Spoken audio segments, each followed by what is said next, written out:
MDG TV, une chaîne Went pour la cause de Christ. Mafuta ya sika,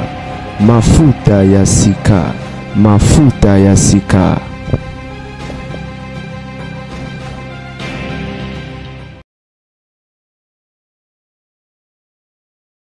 Maman Lydia Lobi, la lutte contre la vieillesse, il y a aussi que la cimata aux ongles cimaté et surtout Abali Elenge, il faut qu'à la page. Alléluia.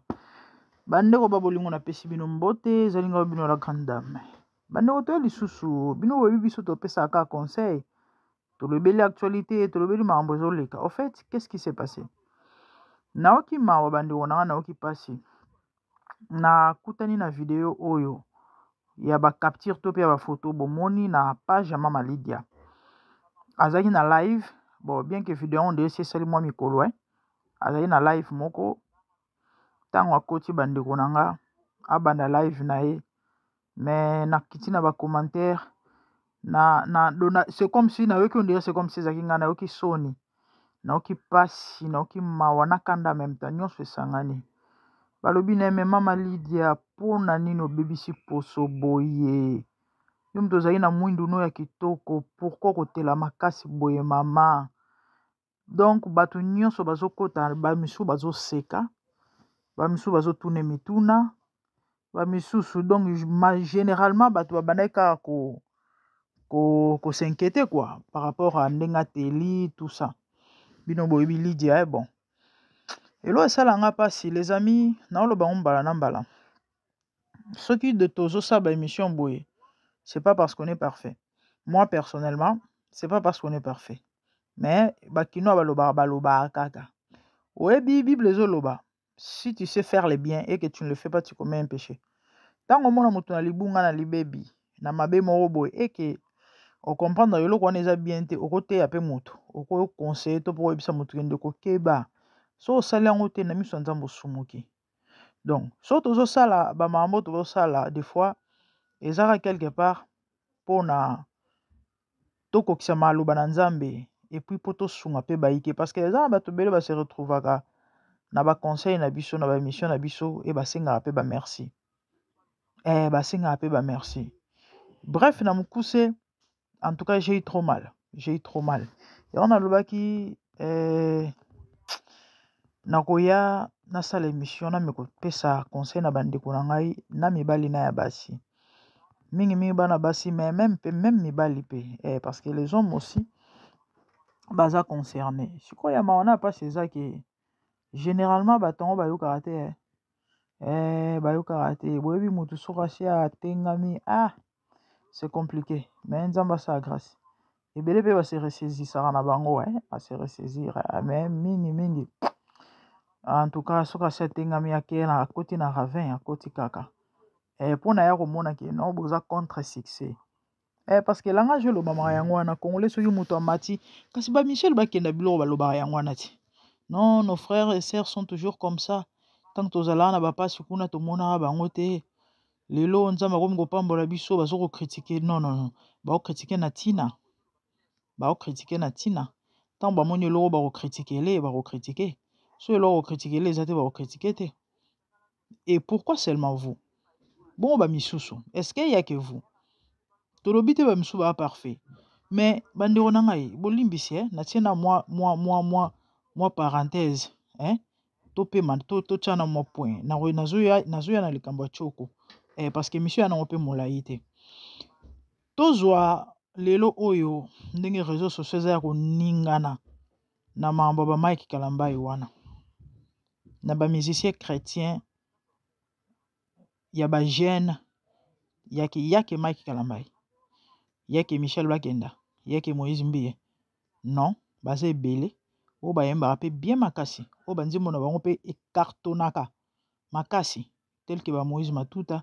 ba Tom Sumbuma, mais pour ani bangote. Pour ani balo na lobite ke ba critiquera bangote, mais pour ani nezala bangote na ba accusation nyonso ba sala bande komisuso to mentionner surtout Mike. Na ba Moïse parfois ya momoto yebi ba mikolo leki ya tong bazala na ba mata kita entre bango mibale tozui bakenda yende na marambo ba sextape na ba marambo misusu ya balokoso mbongo na ba concert ya ba $200 et consort yango ya mo bato bazolo barake no baluba baza na raison. Moi j'aime pas ce langage tribal et ça n'honore pas. On est tous des Congolais, mais quelque part vraiment bobongisa parce que bozo ki se kolo wana soni bozo ki se kolo wana bino soni makasi. Sko mutuna na ngezali pourquoi ba Tom c'était pourquoi ba Moïse Matuta te pourquoi ba misusu wana te bon Henri papa pa muluba et ye quand même amona malamu na lobite ka parfait ba pe na ba faiblesse na bango pour ni ba misusu te ka bino c'est qu'il y a quelque chose qui ne va pas tozongi na likamba choko les amis kobongisa poso ya mabete ya pe le sumote. L'onction n'exclut pas l'élégance koza propre ya mabete. Ne soyez pas vexés, j'aime bien le louba. Je vous ai dit l'autre fois mon nom est Louba donc et na cadre il y a un moment moi ko taquiner c'est ça. Kobongisa poso ya mabete koza propre ya mabete ko parola moi mafuta moko bien et ça elongi moi bien eza mabete mais na eloko nyonso extravagance to pe excès et komaka mabe eloko tout ate eza malamu soki okomi excès mabe soki okomi excès mabe kolia mabe te so wana nzala tu dois manger mais excès de table bible elobi eza péché c'est condamnable. Quand tu manges otondi mais tu continues kolia, il y a des gens comme ça surtout soit mona fufu na pasi soit quelque part va présenter gloire au lieu de net ka si ça nyonso a bomba provision na kata libumu c'est un péché. C'est ça le problème. Okosa le loko mais so ekomi ekobongisa poso ya mabete siko bachoko belé boyo muto mwindu do changer na couleur komi jaune mais why c'est nzamba ke lo malamu te siko na ba paye ba oseka ba ocha misapi bazotonga bomona te quelque part bozo honorer te bo fingisa komba nzambe na lobala mutu mo azolanda koza propre ya lisumu te kala toyebaki ba pasteur ba to fo batambola na bala gomme fo balata ba pantalon to boka il faut bazala ndenge tina te c'est pas biblique. Il est écrit lorsque tu pries parfume ta tête tant au monde a parfum tant au monde a malasi et l'axabisonine certainement bon comprendre donc ce qui veut dire koza propre et à ma bête et ali sumode kolata bien et ali sumode koza la élégant présentable au contraire quand tu attires déjà facilité ça bato ba approcher bien kutu pona bato ba osala nzambe comme ça ba profiter na on peut pour évangéliser malamu ah oui mais eloko nyonso kande na otoloba ata eza malamu excès nango ekoma lisumu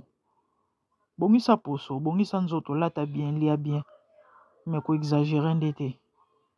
ko exagérer te na bilatela mwanza na bipakola mwanza na bilela na bimelela mwanza ekoma lisumu de conseil ya moke nazali nango mpona pesa bandeko nanga ya pas que elle toa lelo mpe na bato bele oyo azalaka mwindu makoma mundele bao reconnaître yesu te bilatela ntumba on dirait païen mais mwana nzambe ah oui elatela ya bana nzambe ezalaka elatela bapagano mpe ezalaka bilatela mwanza bikatela suki mwanza lelo bokomona baprofete na bambeyambeya na mitu ebandi na mbunzu suki na likoshi tala nzela na musicien ya wata ndenge moko na moto ya nzambe ndenge moko sikoyo différence bwapi différence parce que bible lobi faut différence ezala na baoya nzambe na baoya nzambe te mais lelo botali sœur en Christ botali danseuse awenge elo akolongola eza te akobakisa eza te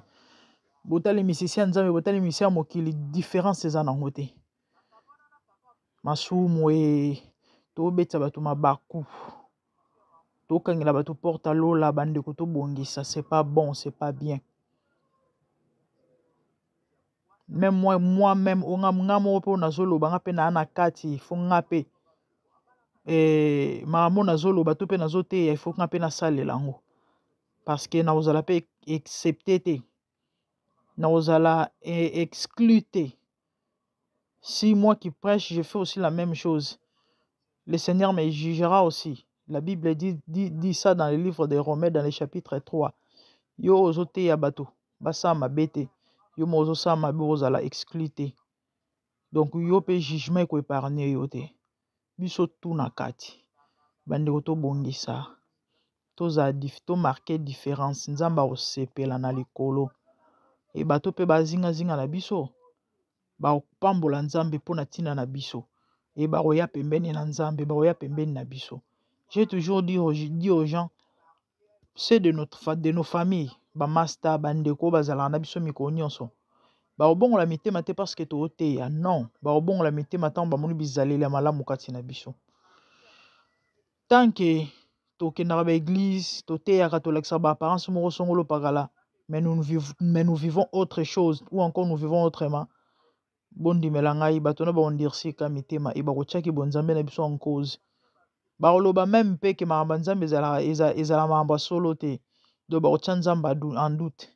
Imaginez siko bato wana lobi so bakufi na beta wana nzambe otuna nde biso ti est-ce que toyeba yango? Mama bongisi ezaleli, papa bongisi ezaleli, etamboleli, façon de vivre, façon d'être, nyonso misala tout ya yo, parir na yo, to pas parir apparence na yo, bongisa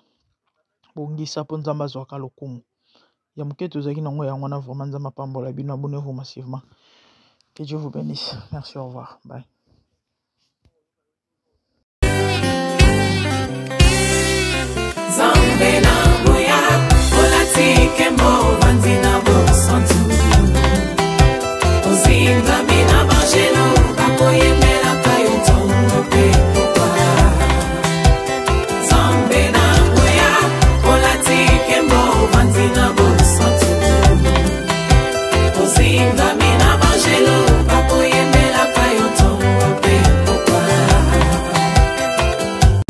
MDG TV,